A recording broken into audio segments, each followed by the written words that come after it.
ಬಗ್ಗೆ ಮಾತು ಅವ್ರು ಆಡಿದ್ದು ಅವ್ರು ನೋಡಿದಾಗ ಅವರ ನಡವಳಿಕೆ ನೋಡಿದಾಗ ಕೈ ಮುಗಿಯೋಣ. ನಾನು 2 ದಿವಸದಿಂದ ಗಮನಿಸಿದ್ದೇನೆ.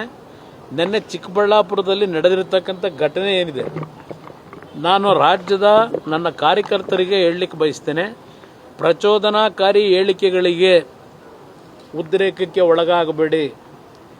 ಇದು ಒಂದು ಗುಂಪೇ ಇದೆ, ಉದ್ರೇಕಕ್ಕೆ ಒಳಪಡಿಸಿ ಅವರ ರಾಜಕೀಯ ಬೇಳೆ ಬೇಯಿಸ್ಕೋಬೇಕು ಅಂತ ಹೇಳಿ. ನನ್ನ ಬಗ್ಗೆ ಟೀಕೆ ಇವತ್ತು ಹೊಸದಾಗಿ ಬಂದಿಲ್ಲ.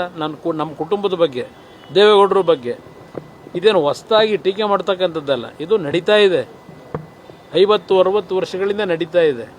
ಅದರಿಂದ ನನ್ನ ಕಾರ್ಯಕರ್ತರಿಗೆ ನಮ್ಮ ನಾಡಿನ ಸಂಸ್ಕೃತಿ ಒಂದೊಂದು ಬಾರಿ ಈ ಥರ ಪ್ರಚೋದನಕಾರಿ ಘಟನೆಗಳಿಂದ ನೀವೇನು ಉದ್ರೇಕಕ್ಕೊಳಗಾಗ್ತೀರಿ, ಅದು ನಮ್ಮ ಸಂಸ್ಕೃತಿ ಅಲ್ಲ. ಚಪ್ಪಲಿ ತೂರ್ತಕ್ಕಂಥದ್ದು, ಯಾವುದೇ ರೀತಿಯಲ್ಲಿ ಧಿಕ್ಕಾರಕ್ಕೆ ಹೋಗೋದು ಬೇಕಿಲ್ಲ. ಜನ ತೀರ್ಮಾನ ಮಾಡ್ತಾರೆ. ದಯವಿಟ್ಟು ಯಾವುದೇ ಕಾರಣಕ್ಕೂ ಇಂಥ ಪ್ರಚೋದನಕಾರಿ ವಿಷಯಗಳು ಬಂದಾಗ ನೀವು ಉದ್ರೇಕದಲ್ಲಿ ಯಾವುದೇ ರೀತಿಯಲ್ಲಿ ಸಮಾಜದಲ್ಲಿ ಒಂದು ಅಶಾಂತಿಯ ವಾತಾವರಣಕ್ಕೆ ಅವಕಾಶ ಕೊಡಬೇಡಿ.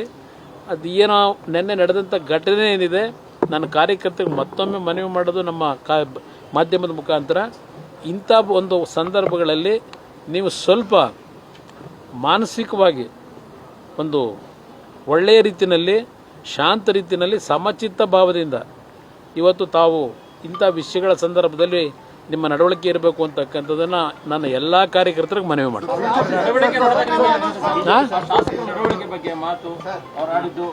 ಅವ್ರು ನೋಡಿದಾಗ ಅವರ ನಡವಳಿಕೆ ನೋಡಿದಾಗ ಕೈ ಮುಗಿಯೋಣ.